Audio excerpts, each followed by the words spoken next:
Hi hello ನಮಸ್ಕಾರ ಸ್ನೇಹಿತರೆ. ಏನಪ್ಪ ಆಗ್ತದೆ, ಫೈನಲಿ ಕೀರ್ತಿ ಕೊಡ್ತಿರೋ ಟ್ವಿಸ್ಟ್ಗೆ ಎಲ್ಲರೂ ಕೂಡ ಶಾಕ್ ಆಗಲೇಬೇಕಾಗಿದೆ. ಈ ಕಡೆ ಲಕ್ಷ್ಮಿ ಯಾವಾಗ ವೈಷ್ಣವ್ ಕೀರ್ತಿ ಮೇಲೆ ಅನುಮಾನ ಪಟ್ಟು ಕೀರ್ತಿ ತನ್ನ ಹೊಸ ಆಟನ ಶುರು ಮಾಡಿದ್ಲು, ಆಗಲೇ ಕೀರ್ತಿ ಪ್ಲ್ಯಾನ್ ಏನಾಗ್ತಿದೆ ಅಂತ ಗೊತ್ತಿರಲಿಲ್ಲ. ಆದರೆ ಅವಳು ಅಂತ ಅಂದ್ಕೊಂಡ್ಲು, ತಾನೇನಾದರೂ ದೂರ ಆದರೆ ವೈಷ್ಣವ್ ನನ್ನನ್ನು ಹುಡ್ಕೊಂಡು ಬರ್ತಾನೆ, ನನ್ನ ವೈಷ್ಣವ್ಗೋಸ್ಕರನೇ ಈ ನಾಟಕ ಅಂತ. ಆದರೆ ಮತ್ತೊಂದು ಮನಸ್ಸು ಅವಳಿಗೆ ನೆಗೆಟಿವಿಟಿಯನ್ನು ಹೇಳುತ್ತೆ, ಮತ್ತೊಂದು ಆ್ಯಂಗಲ್ನ ತೋರಿಸುತ್ತೆ. ನೀನೇನು ಈ ರೀತಿ ಇದೆಯಾ, ನಿನ್ನನ್ನೇ ಹುಡ್ಕೊಂಡು ಬರ್ತಾನೆ ವೈಷ್ಣವ್ ಅಂತ. ಅದಕ್ಕೆ ಬದಲಾಗಿ ವೈಷ್ಣವ್ ಮತ್ತು ಲಕ್ಷ್ಮಿ ಇಬ್ಬರು ಕೂಡ ಒಂದಾದರೆ ಏನು ಮಾಡ್ತೀಯ? ಇಷ್ಟು ದಿನ ನೀನಿದೆ, ಹರ್ಡಲ್ಸ್ ಆಗ್ತಿತ್ತು, ಆದರೆ ಈಗ ಏನೂ ಕೂಡ ಇಲ್ಲ ಅಂದರೆ ಕ್ಲಿಯರ್ ಆಗಿರತ್ತೆ ಅವನ ಪಾತ್. ಹಾಗಾಗಿ ಈ ಕಡೆ ವೈಷ್ಣವ್ ಮತ್ತು ಲಕ್ಷ್ಮಿ ಇಬ್ಬರು ಕೂಡ ಹತ್ರ ಆಗಿ ಅವ್ರ ಸಂಸಾರ ಶುರು ಮಾಡಿಕೊಂಡ್ರೆ ಏನು ನಿನ್ನ ಕತೆ, ನಿನ್ನ ಪ್ಲ್ಯಾನ್ ನಿನಗೆ ಉಲ್ಟಾ ಹೊಡಿತದೆ ಅನ್ನಿಸ್ತಿಲ್ವಾ ಅಂತ ಯೋಚಿಸ್ತಿದ್ದಾಗೆ ಕೀರ್ತಿಗೆ ಹುಚ್ಚಿಡ್ದು ಹೋಗುತ್ತೆ. ಹೌದು, ನನ್ನ ಪ್ಲ್ಯಾನ್ ಉಲ್ಟಾ ಹೊಡಿಬಹುದು ಅಂತ ಆತಂಕ ಮಾಡಿಕೊಂಡಿದ್ದಾಳೆ. ನಂತರ ಆ ಕಡೆ ವೈಷ್ಣವ್ ಹಾಗೆ ಲಕ್ಷ್ಮಿ ಇಬ್ಬರು ಕೂಡ ಜಗಳ ಮಾಡ್ಕೋತಾರೆ. ಕೀರ್ತಿ ಎಲ್ಲ ವಿಷಯ ಹೇಳಿಬಿಡ್ತಾಳೆ. ನಂತರ ಈ ಕಡೆ ಮೂವರು ಕೂಡ ದಿಕ್ಕಾಪಾಲ ಆಗಿಬಿಡ್ತಾರೆ. ಈ ಕಡೆ ಲಕ್ಷ್ಮಿ ಹೊರಟೋಗ್ಬಿಡ್ತಾಳೆ ವೈಷ್ಣವನ ಬಿಟ್ಟು. ನಂತರ ಕೀರ್ತಿನ ಮನೆಯವರೇ ಆಚೆ ನುಗ್ತಾರೆ. ಆನಂತರ ನನ್ನ ಲೈನ್ ಕ್ಲಿಯರ್ ಆಗುತ್ತೆ, ನನ್ನ ಮಗ ನನಗೆ ಸಿಗ್ತಾನೆ ಅಂತ ಕಾವೇರಿ ಪಕ್ಕ ಪ್ಲ್ಯಾನ್ ಮಾಡ್ಕೊಂಡು ಕೂತಿದ್ರು. ಆದರೆ ಅವ್ರಿಗೆ ಆಘಾತ ಆಗಿದೆ.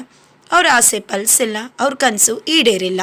ಇದರಿಂದಾಗಿ ಅವ್ರಿಗೆ ತಲೆ ಕೆಟ್ಟೋಗಿದೆ. ಏನಪ್ಪ, ಯಾವಾಗಲೂ ಕೂಡ ಲಕ್ಷ್ಮಿ ಮನೆಯಿಂದ ಆಚೆ ಹೋಗ್ತಾಳೆ ಅಂತ ಅಂದ್ಕೊಂಡಿದ್ದೇ ಆಯಿತು, ಬರೀ ಏನೂ ಹೋಗದೆ ಬರೀ ಎಲ್ಲ ಕೂಡ ಇದೇ ರೀತಿ ಆಗ್ತಿದೆಯಲ್ಲ.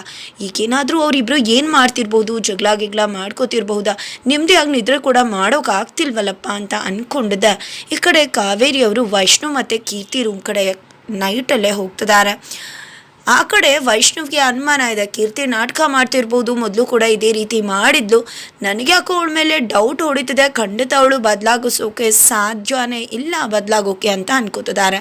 ನಂತರ ವೈಷ್ಣವ್ ಮತ್ತು ಲಕ್ಷ್ಮಿ ಇಬ್ಬರು ಕೂಡ ಮಾತಾಡಿಕೊಂಡು ಬಗೆಹರಿಸ್ಕೋತಾರೆ. ಈ ಕಡೆ ಪಾಪ ಪ್ರಜ್ಞೆಯಲ್ಲಿ ಕಾಡಬೇಕಾಗಿರೋದು ನಾನು, ನೀವಲ್ಲ ಲಕ್ಷ್ಮಿ ಅವರೇ, ಆದರೆ ಸತ್ಯ ಹೇಳೋಕೆ ಆಗ್ತಿಲ್ವಲ್ಲ ಅಂತ ವೈಷ್ಣವೇ ಪಾಪ ಪ್ರಜ್ಞೆಯಲ್ಲಿ ಬೇಯ್ತಿದ್ದಾನೆ.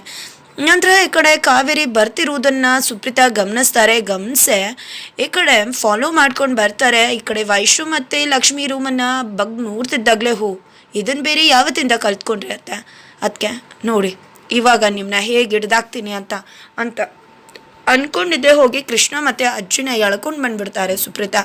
ಈ ಕಡೆ ವೈಷ್ಣು ಬುಕ್ ಓದ್ತಿದ್ರೆ ಲಕ್ಷ್ಮಿ ಮಲ್ಕೊಂಡಿರ್ತಾಳೆ. ತಕ್ಷಣ ಈ ಕಡೆ ಕಾವೇರಿಯವರು ತಿಳ್ಕೊಂಡ್ರೆ ಅಜ್ಜಿ ಕೃಷ್ಣ ಅವರು ಹಾಗೆ ಸುಪ್ರೀತಾನ ನೋಡಿ ಬೀಳ್ತಿದ್ದಾರೆ. ಏನಪ್ಪ ಇದು ಅಂತ, ಯಾವಾಗಲಿಂದ ಕಲ್ತ್ಕೊಂಡಿರತ್ತೆ ಅದಕ್ಕೆ ಮಗನ ರೂಮನ್ನ ನೋಡೋದು ಅಂತ. ಯಾಕಡೆ ಅಜ್ಜಿ ಕೃಷ್ಣ ಅವರು ಏನದು, ಎಂಥ ಬುದ್ಧಿ ಇದು, ಗಲೀಜ್ ಬುದ್ಧಿ ಅಂತ. ಈ ಕಡೆ ಏನೋ ಸಮಜಾಯಿಷಿ ಫೈನಲಿ ಕೊಡ್ತಾರೆ ಕಾವೇರಿಯವರು. ಇದೆಲ್ಲ ಮುಗಿದ ನಂತರ ಆ ಕಡೆ ಬೆಳಗ್ಗೆ ಆಗ್ತದಾಗೆ ಕೀರ್ತಿ ಹೊಸ ಡ್ರಾಮಾ ಶುರು ಮಾಡ್ಕೊಂಡಿದ್ದಾಳೆ. ಎಲ್ಲೋ ರೆಡಿಯಾಗಿ ಹೋಗ್ತಿದ್ರೆ, ಎಲ್ಲಿಗೆ ಹೋಗ್ತಿದ್ಯಾ ಬೇಬಿ, ನಾನು ಕೂಡ ನಿನ್ನ ಜೊತೆ ಬರ್ತೀನಿ ಅಂತ ಹೇಳಿದಕ್ಕೆ ಮಾಮ್ ಬೇಡ ಮಾಮ್, ನಾನೇ ಹೋಗಿ ಒಂದು ಕೆಲಸ ಇದೆ ಅದನ್ನು ಅರ್ಧಕ್ಕೆ ನಿಲ್ಲಿಸಿದ್ದೀನಿ, ನೀನೇ ನೋಡಿದೆ ಅಲ್ವಾ ಏನೆಲ್ಲ ಆಯಿತು ಅಂತ, ಅರ್ಧಕ್ಕೆ ನಿಲ್ಲಿಸಿ ಬಂದಿದ್ದೀನಿ, ಅದನ್ನು ಕಂಪ್ಲೀಟ್ ಮಾಡಿ ಬರ್ತೀನಿ ಅಂತ ಹೇಳ್ತಾರೆ. ನಂತರ ಇಲ್ಲ ಬೇಬಿ ನಾನು ಬರ್ತೀನಿ ಅಂದಾಗ ಬೇಡ ಮಾಮ್ ಹೇಳ್ತಿದ್ದೀನಲ್ವಾ ಬಂದೇ ಬರ್ತೀನಿ ಅಂತ ಕೀರ್ತಿ ಹೇಳ್ತಾಳೆ. ನಂತರ ಈ ಕಡೆ ಸಂಕ್ರಾಂತಿಯ ಸಂಭ್ರಮ ಮನೆಯಲ್ಲಿ ಮೇಳ ಇರ್ತದೆ. ಈ ಕಡೆ ಅಜ್ಜಿ ಬೆಲ್ಲ ಕೊಬ್ಬರಿ ಸಕ್ಕರೆ ಎಲ್ಲನೂ ಕೂಡ ರೆಡಿ ಮಾಡ್ಕೊತಿದ್ದಾರೆ. ಈ ಕಡೆ ಅಜ್ಜಿ ಪೂಜೆ ಎಲ್ಲ ಮಾಡಿಸ್ಬೇಕು ಲಕ್ಷ್ಮಿ ಕೈಲಿ ಅಂತ ಹೇಳ್ತಿದ್ದಾರೆ. ಹೌದೌದು, ಏನೇನು ಪೂಜೆ ಇದೆಯೋ ಎಲ್ಲ ಪೂಜೆನೂ ಲಕ್ಷ್ಮಿ ವೈಷ್ಣವ್ ಕೈಲಿ ಮಾಡಿಸ್ಬಿಡಿ ಅಂತ ಸುಪ್ರೀತ್ ಅವ್ರು ಹೇಳ್ತಾರೆ.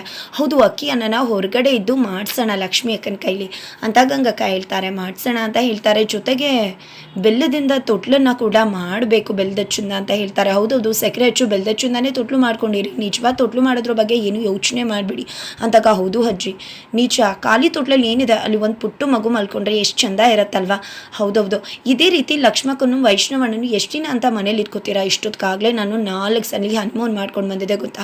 ಅವ್ರನ್ನ ಎಲ್ಲರೂ ಫಾರಿನ್ಗೋ ಊಟಿಗೋ ಕೊಡೈಕನಾಲ್ಗೋ ಕಳಿಸ್ಬಿಡಿ ಅಂದಾಗ ನನ್ನ ಕೈಲಿ ಏನಿದೆ ಅಂದಾಗ ನೀವು ದೊಡ್ಡವರು, ಈ ಮನೆ ಅಜ್ಜಿ ನೀವು ಎಲ್ಲರೂ ಕೂಡ ಈ ಮಾತು ಕೇಳ್ತಾರೆ, ನೀವು ಹೇಳಿ ನೀವು ಎಲ್ಲನೂ ಕೂಡ ಮಾಡಿ ಅಂತ ಹೇಳ್ತಿದ್ದಾರೆ. ಸರಿ ಸಂಕ್ರಾಂತಿ ಹಬ್ಬ ಮುಗಿಲಿ, ಎಲ್ಲ ಕೂಡ ಏನಾದರೂ ಮಾಡಿ ನಿರ್ಧಾರ ತಗೋತೀನಿ ಅಂತಾರೆ. ನಂತರ ಈ ಕಡೆ ವೈಷ್ಣವ್ ಹೋಗ್ತಿರ್ತಾರೆ. ಲಕ್ಷ್ಮಿ ಹಿಂದೆ ಬಂದು ಸಂಜೆ ಆದಷ್ಟು ಬೇಗ ಬರ್ತೀರಾ, ಸಾಧ್ಯ ಅದೇ ಅಂದಾಗ ಯಾಕೆ ಏನಾದರೂ ಎಲ್ಲಾದರೂ ಹೋಗ್ಬೇಕಿತ್ತ ಅಂದಾಗ ಹೇಳಿದ್ನಲ್ವ ಕೀರ್ತಿ ಮನೆಗೆ ಹೋಗ್ಬೇಕಿತ್ತು ಅಂತ ಅಂತಿದ್ದಾಗೆ ಕೀರ್ತಿ ಮನೆಗೆ ಅಂತ ವೈಷ್ಣವ್ಗೆ ಸಿಟ್ಟು ಬರ್ತದೆ. ಬಿಕಾಸ್ ಕೀರ್ತಿಯ ಹೊಸ ನಾಟಕ ಅಂತ ಅಂದ್ಕೊಂಡಿದ್ದಾರೆ. ಅಷ್ಟರಲ್ಲಿ ಕೀರ್ತಿ ಬಂದು ಯಾಕೆ ಕೀರ್ತಿ ಮನೆಗೆ ಬರಬೇಕು ನೀವು ಅಂತ ಕೇಳ್ತಿದ್ದಾಳೆ.